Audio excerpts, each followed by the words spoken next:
YouTuber authenticity is something that we deeply value on this platform. You can tell from the bullying of Will Smith that we are entirely against the mainstream media and a more corporate, scripted side of things entering YouTube. It is impossible to ignore the clear shift that YouTube has had towards having more produced and high quality, and in turn more corporate style content. It started around 5 years ago, I want to say, and it kind of came with the rise of the monetization of YouTube.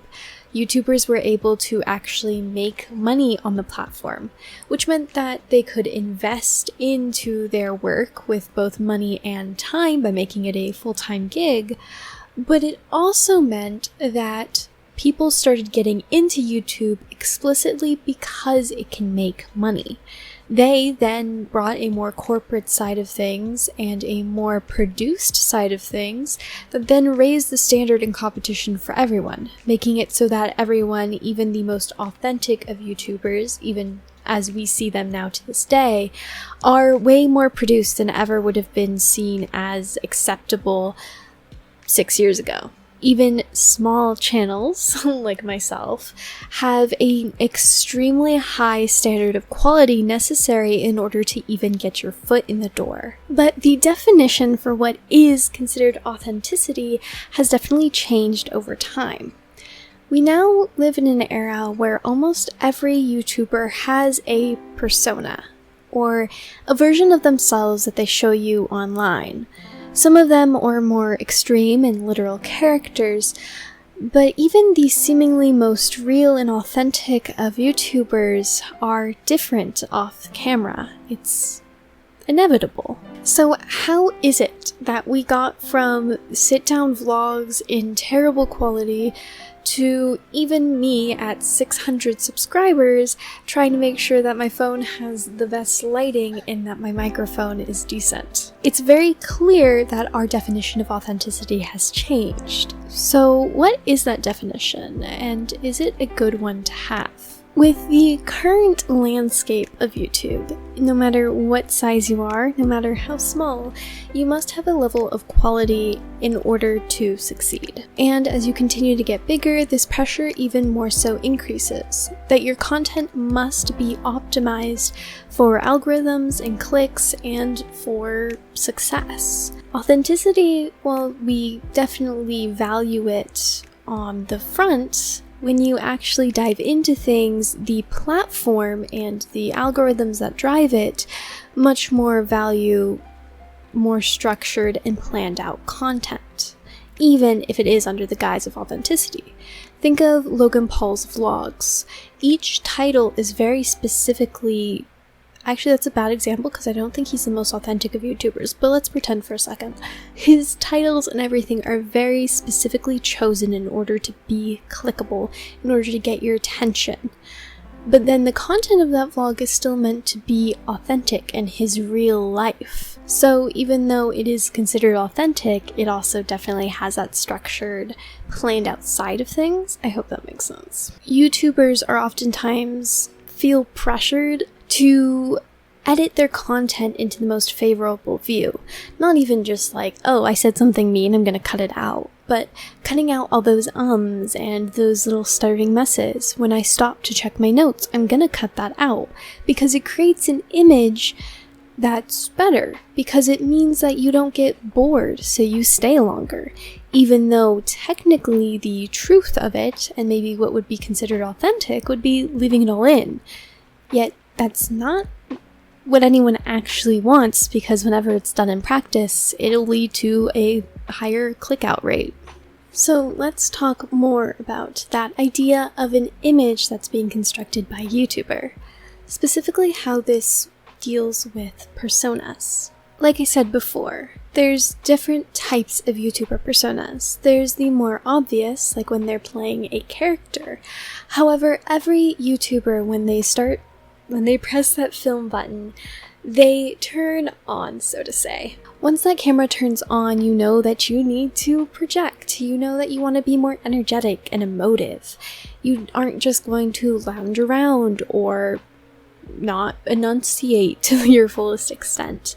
You oftentimes get ready for the camera. I even oftentimes have notes or scripts for my videos. It's very obviously not who I am if you just came up to me on the street. And there's definitely two sides to this. I would like to think that I'm still very much so myself when I'm on camera. I don't pretend to be someone that I'm not. I may be a little bit more seemingly confident than I would be normally, but like other than that, this is very much so just how I am in day-to-day life. However, other people will play up certain traits of themselves a lot more. Jeffree Star, for all his problematicness, him being so problematic, I don't know how to word that. He very much so built up a certain persona because of how in your face he was, because of how colorful everything was, because of how he edited things, both in color grading and in like cuts and stuff like that. He built up this persona of being this cut to the chase, mean girl-esque character. He might very much so be like that in real life, but even if you weren't like that, you could build that kind of persona for your internet presence, although that might get into a more character-esque mindset. But also him and his snakiness, we'll call it. It's kind of been alluded to that he kept blackmail on like a bunch of people in the beauty community, and he was known to pick up and drop people off on whims or based off of what was most beneficial for him and his career. Yet on camera, in what he says while he's on camera, portrays him as an extremely loyal friend. He gave pig gifts to Shane Dawson because he knows how important that is to him. So despite being a somewhat manipulative person behind the scenes, on camera he seemed like a caring friend. However, I don't think that most YouTubers are trying to purposefully be deceitful with it. I think usually it just has to do with the fact that, yeah, you're gonna act a little bit different on camera. You're gonna be a little more energetic and expressive, and you're gonna make sure you enunciate and project properly. That's not necessarily the same thing as lying to people about your true colors or pretending to be someone you're not. That's just that naturally certain things are going to come on when you're in different environments. And this very much so made me think of Buddhism.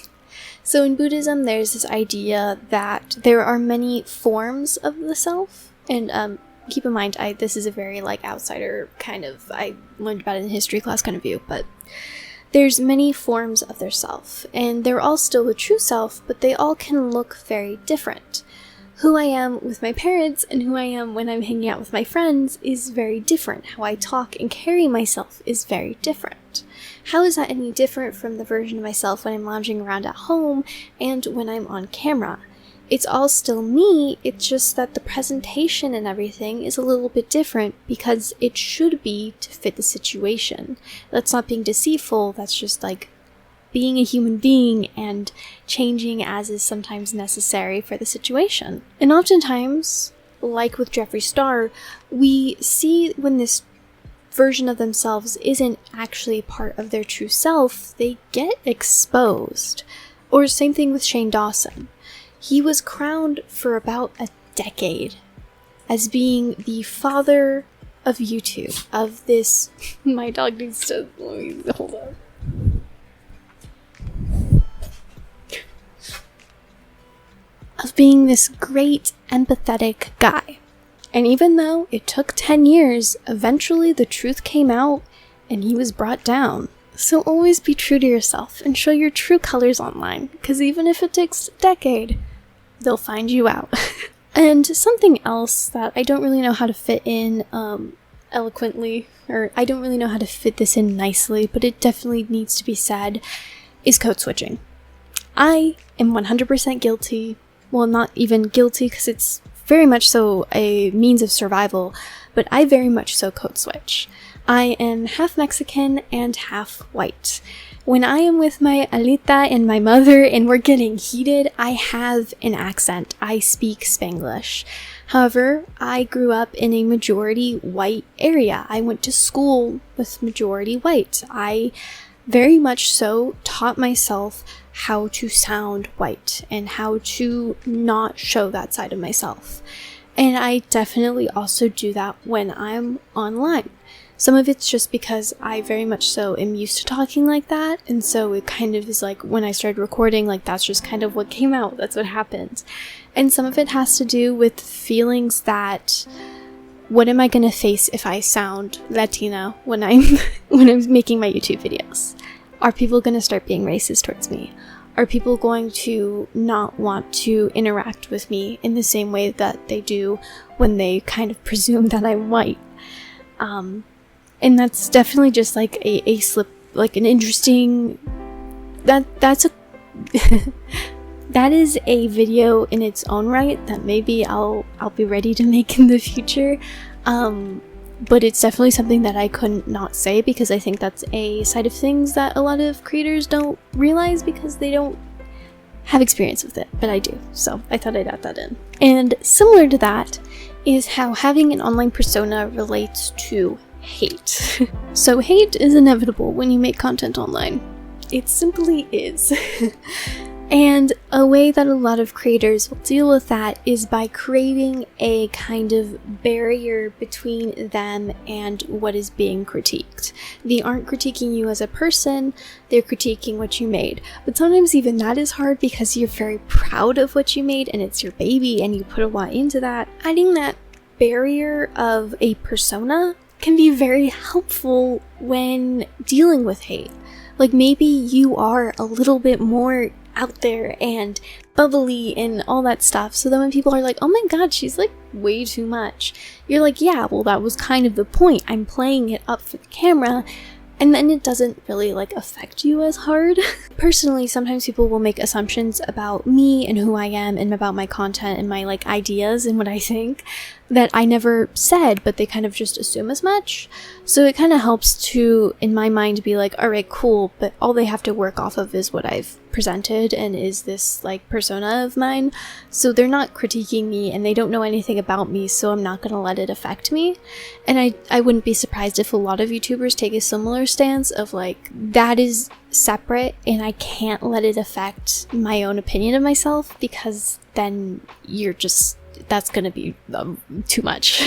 In this world where YouTubers have this weird mix between authenticity as well as fitting into algorithms as well as just normal human behavior, how is it that we define authenticity? Because there's very clearly a framework as to how we do it, because largely people will come to the same conclusions about creators completely independently about how authentic or honest they are. So let's kind of dive into that, as well as let's just dive into that. Let's dive into that. I'm kind of breaking this up into, there is like moral authenticity, there is honesty and transparency. And honesty and transparency kind of go together a little bit.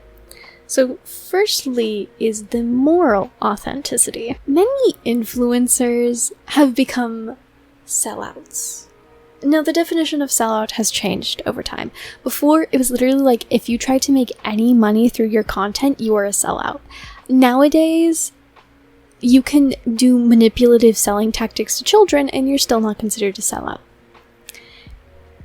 But for this purpose, we're going to say selling out is when you trade your viewers' trust in you or how they see you in order to make money. So like you're selling them something that you know maybe you shouldn't, or that you know isn't the best quality, but you still do it for that cash.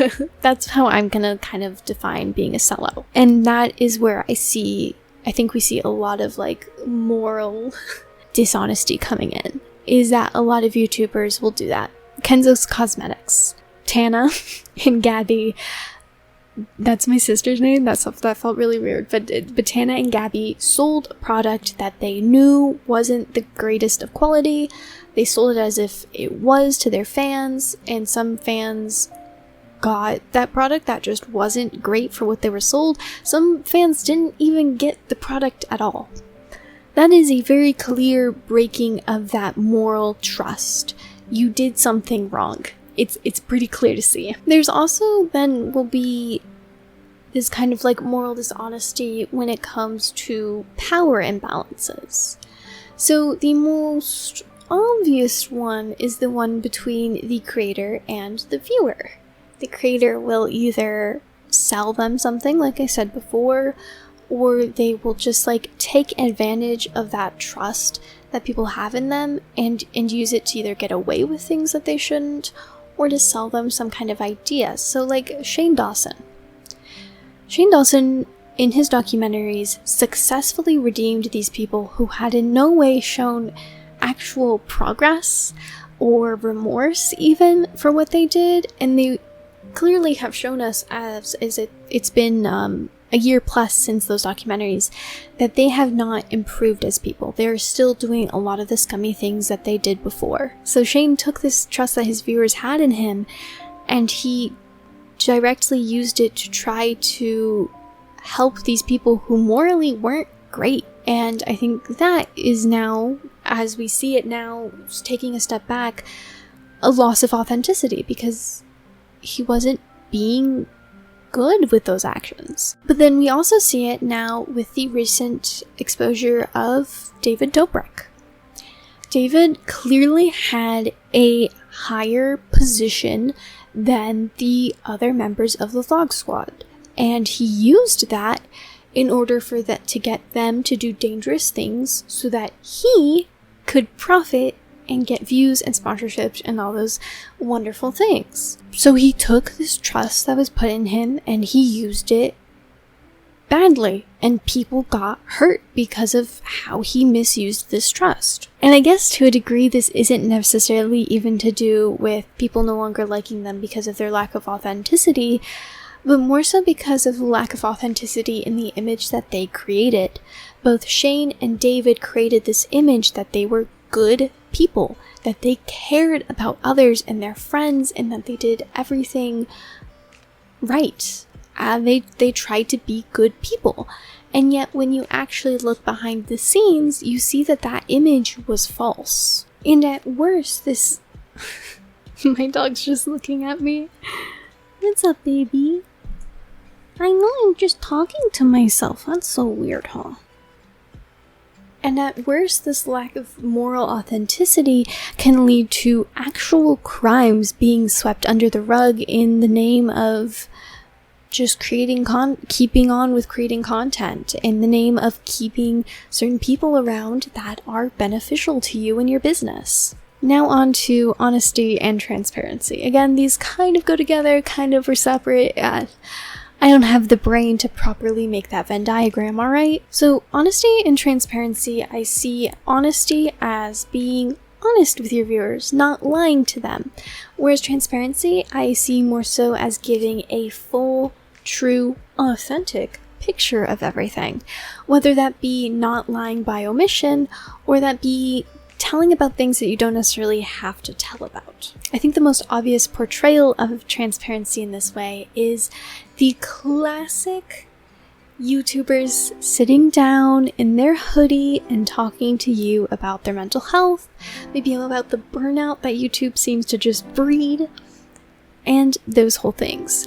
I think that very much so goes into that authentic version of YouTube that we love. That people are honest and truthful about the full picture of things. They're not always just pretending to be happy and fine, but they can be vulnerable on here, and it's not all written out and approved by a PR person in management to create a storyline. It's just who they are and how they're feeling, and we feel like we know these people in a much deeper way than you can know a celebrity from their interviews, because it's just a very different relationship. And I think that is what we truly mean when we say authenticity.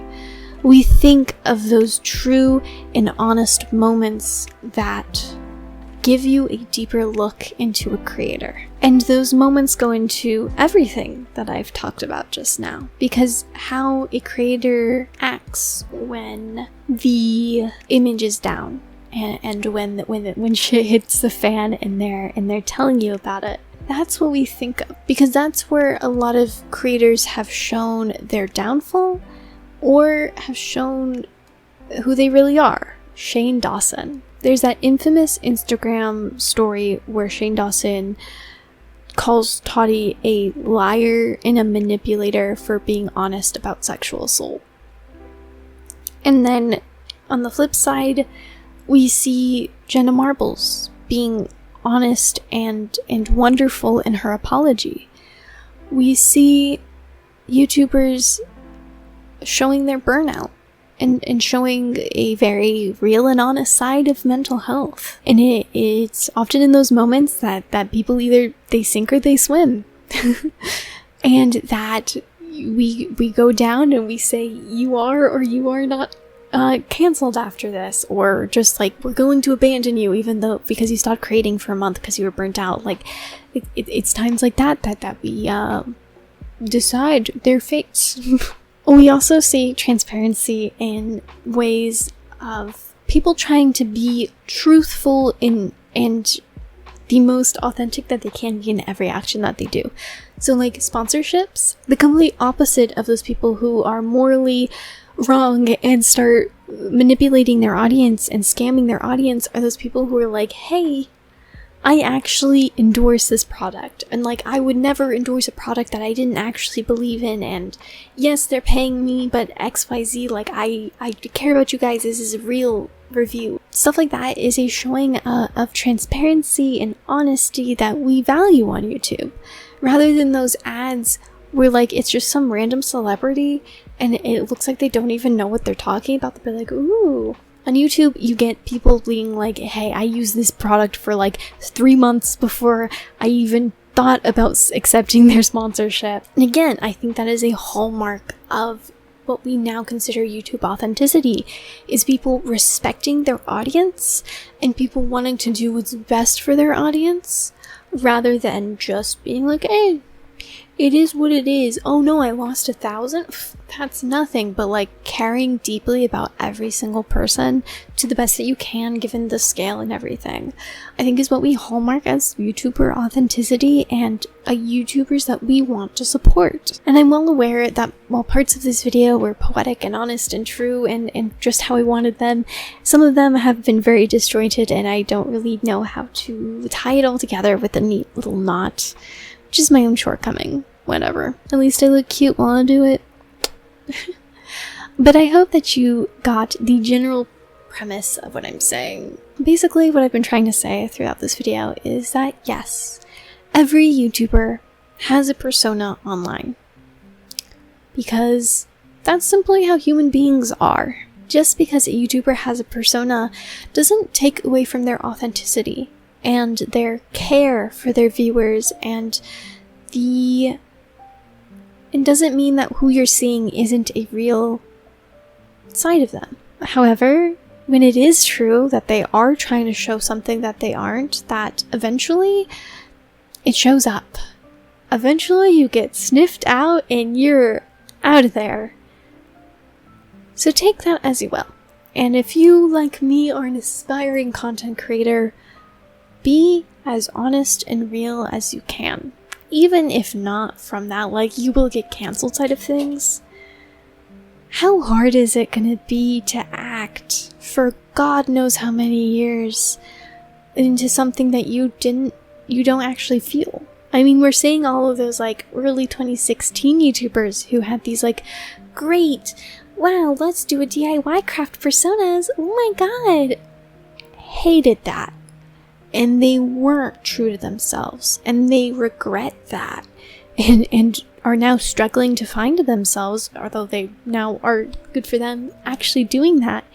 And just like, it takes away if you aren't yourself. When you aren't yourself into this very specific form of thing where it is basically a craft and you put everything into that video for the duration of its creation, that lying throughout the entire process of something that is meant to be a passion project or an act of creativity and expression is never going to work out and is never going to feel fulfilling. And maybe I'm going to cut this all out, which I feel like is the antithesis of what I'm even trying to say, yet also very true to the expectations of YouTube during this day and age. And is that not exactly why this is confusing? Bye. Also, I got contacts, so these are blue light glasses, but they look so cute, and I feel like I'm such a vibe at the moment that, like, who cares?